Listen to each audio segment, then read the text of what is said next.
Сайн байцгаана уу үзэгчдээ. Бид нар та бүхэнд дэлхийн эдийн засгийн сонио хачин мэдээллийг хүргэж байна.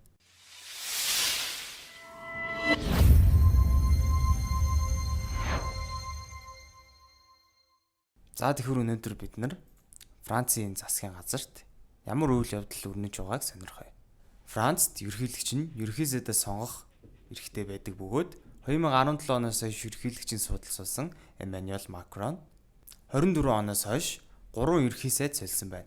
Хамгийн сүүлд ерөнхий сайд болсон Франсуа Барон 2024 оны 12 сараас одоо хүртэл сууж байгаа саяхан судлаасаа буусан.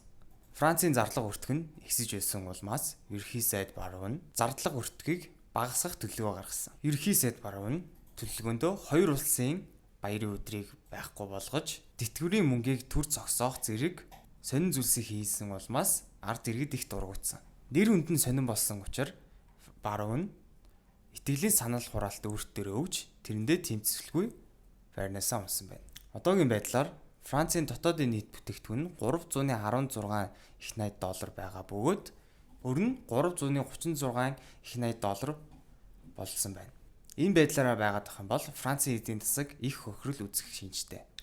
Францын ерөнхийлөгч нь 2027 хүртэл ерөнхийлөгчийн судлаасаа буухгүй гэсэн боловч одоогийн нөхцөл тэр буух эсвэл дахин шинэ ерөнхий сайд гаргаж ирэх гэсэн хоёр сонголт түнд байгаа. Хэрвээ шинэ ерөнхий сайд гаргах юм бол буцадтайгаа адил удахааргүй болчиход байгаа болохоор Макроны цаг үеийн дуусч байна гэсэн таамаглалыг гаргаад байна.